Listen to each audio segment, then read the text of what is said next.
Pagi anak-anak, jumpa lagi dengan Bu Titi dalam pembahasan fisika. Kali ini kita akan bahas tentang hukum Pascal.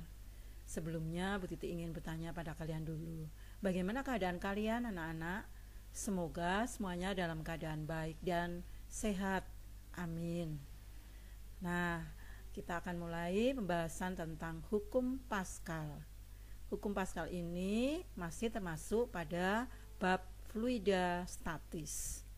Materi ini adalah untuk anak-anak SMA kelas 11 MIPA. Baiklah, kita akan mulai anak-anak. Materinya hukum Pascal. Hukum Pascal dikemukakan oleh ilmuwan dari Prancis yang bernama Blaise Pascal. Beliau telah menyumbangkan sifat fluida statis yang kemudian dikenal sebagai hukum Pascal. Bunyi hukum Pascal itu secara konsep dapat dijelaskan sebagai berikut. Jika suatu fluida diberikan tekanan pada suatu tempat, maka tekanan itu akan diteruskan ke segala arah dengan sama besar.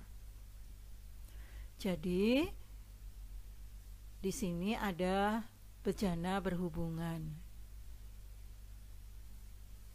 Di titik A ini, di permukaan A, ada permukaan atau area yang kecil. Kemudian di sini ruangan tertutup, lalu di sebelah kanan itu titik B, ada luasan A2 atau A dari B. Kemudian ini ruangannya tertutup, lalu di dalamnya diisi fluida. Nah, ternyata jika di permukaan yang kecil A ini, A1 atau permukaan 1 diberi gaya, pastinya gayanya kecil karena luasnya kecil, maka fluida ini akan meneruskan ke segala arah, termasuk ini ke bawah,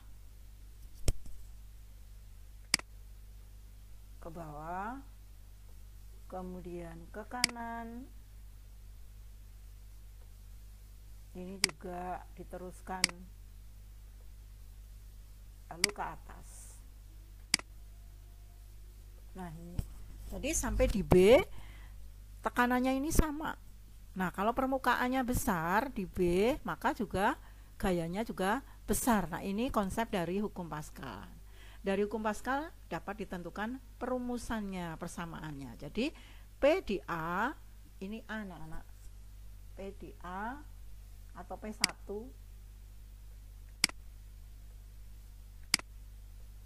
sama dengan P di B.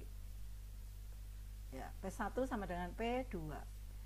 Nah, di PA atau P1 di sini adalah F per A. Ya, kita sudah memahami kemarin pada saat kita bahas tekanan hidrostatis atau tekanan itu adalah F per A. Jadi P1 adalah F1 per A1, P2 adalah F2 per A2. Nah, inilah persamaan utama, pokok utama dari hukum Pascal. Salah satu contoh penggunaan hukum Pascal adalah pada dongkrak hidrolik. Nah, ini skemanya anak-anak, dongkrak hidrolik. Kalian pernah mendengar? Di mana kalian bisa menemukan dongkrak hidrolik? Ya, di bengkel mobil atau di tempat pencucian mobil. Ini skemanya, ada bejana berhubungan di sini pastinya pipa ya. Lalu di dalamnya ada fluida. Fluidanya biasanya zat cair, minyak ya misalnya. Nah, ada luasan yang kecil A1 dan ada luasan yang besar A2. Seperti konsep tadi, jika di sisi A di pipa yang kecil ini diberi gaya dengan gaya yang kecil tentu saja karena luasannya kecil, maka akan diteruskan ini, perhatikan tanda panahnya, tekanannya kan diteruskan, gayanya juga. Nah, ini sampai di P2 maka dapat mengangkat gaya benda yang besar karena luasannya besar, karena dari diteruskan ini dari sini. Nah, seperti itu. Bila pada permukaan A1 diberi gaya F1, maka tekanan di A1 akan diteruskan sehingga cairan akan mendapat tambahan tekanan sebesar P sama dengan F1 per A1. Ujung permukaan A2 juga akan mendapat penambahan tekanan yang sama sehingga gaya ke atas pada permukaan A2 adalah F2 PA2 atau F1 per A1 kali A2. Ya, ini tadi sebetulnya ini F1 per A1 sama dengan F2 per A2. Jadi kalau F2 sama dengan F1 kali A2 per A1. Ya, ini tadi persamaan P-nya ini diuraikan. Ya, ini. Nah, sekarang kita lanjutkan. Bila permukaan A2 lebih luas, tadi gambarnya yang penampang di yang kedua, daripada permukaan A1, maka gaya dorong pada permukaan A2 lebih besar daripada gaya yang diberikan di A1. Jadi dengan gaya yang kecil di A1, kita akan mendapatkan gaya yang jauh lebih besar yang cukup untuk mengangkat beban berat yang diletakkan di permukaan A2. Ini tadi konsep dari dongkrak hidrolik. Jadi mobil itu dapat terangkat ya untuk dicuci atau diperbaiki dengan sedikit gaya di permukaan yang kecil di A1. Nah, salah satu alat yang menggunakan hukum Pascal juga ini namanya pengepres hidrolik. Ya, pengepres itu berarti untuk ngepres ya, mesti memerlukan tenaga besar, tetapi dengan permukaan yang kecil. Jadi silinder kecil yang terdiri atas sebuah pompa yang memompakan cairan ke silinder besar. Ya, tadi hukum Pascal itu diteruskan dengan sama besar ke segala arah yang ke silinder besar. Jika pengungkit ditekan ke bawah, maka pada katup pada bagian atas pipa akan mendapat dorongan yang besar. Ini tadi. Nah, itu contoh soalnya. Sebuah mobil hendak diangkat dengan menggunakan dongkrak hidrolik. Pada pipa besar memiliki jari-jari 25 cm dan pipa kecil memiliki jari-jari 2 cm.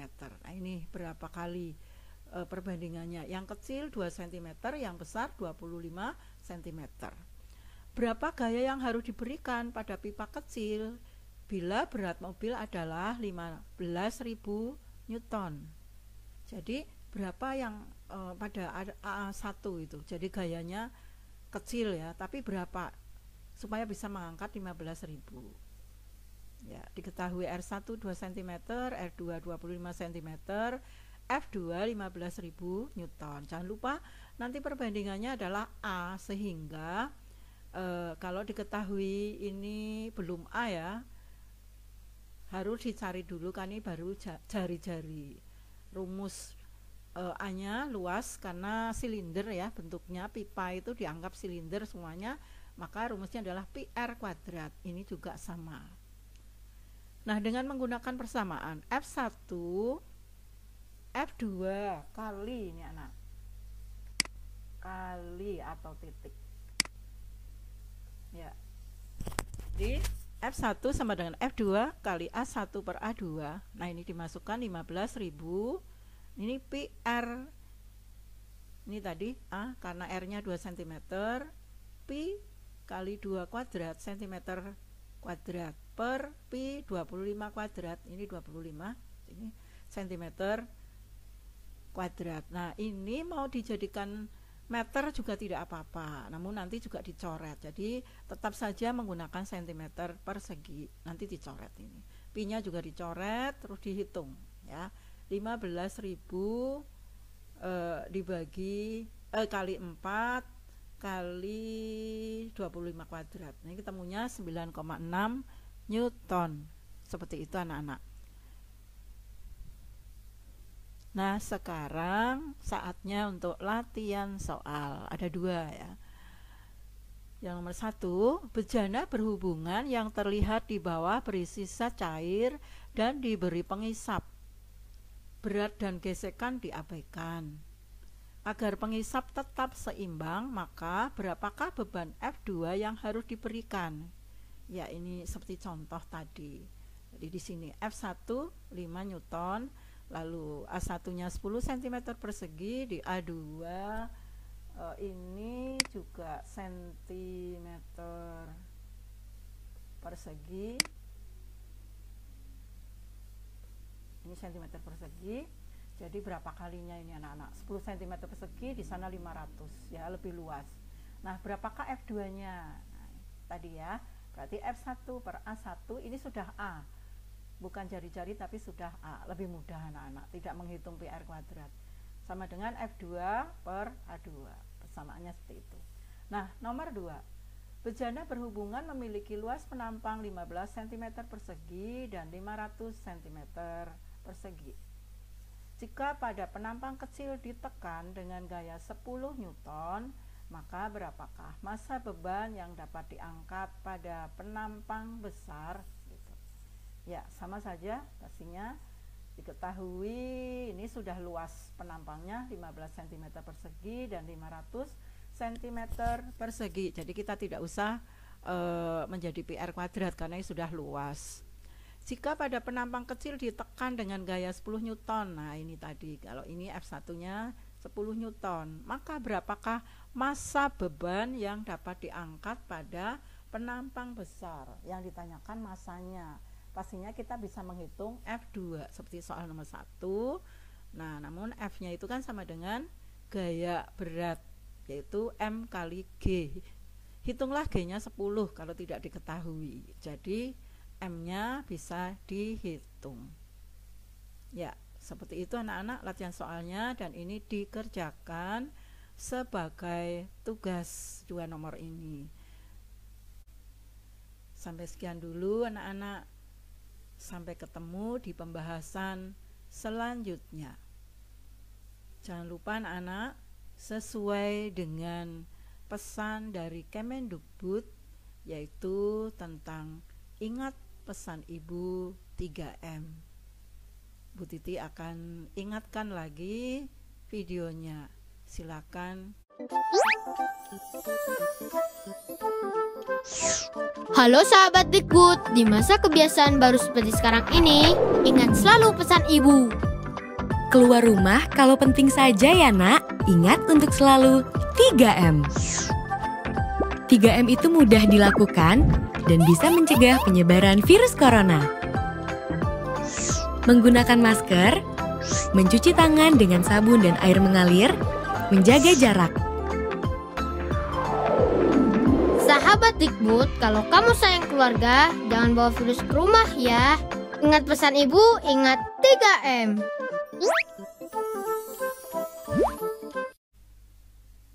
Salam sehat-sehat selalu. Selamat pagi. Terima kasih. Ingat pesan ibu 3M.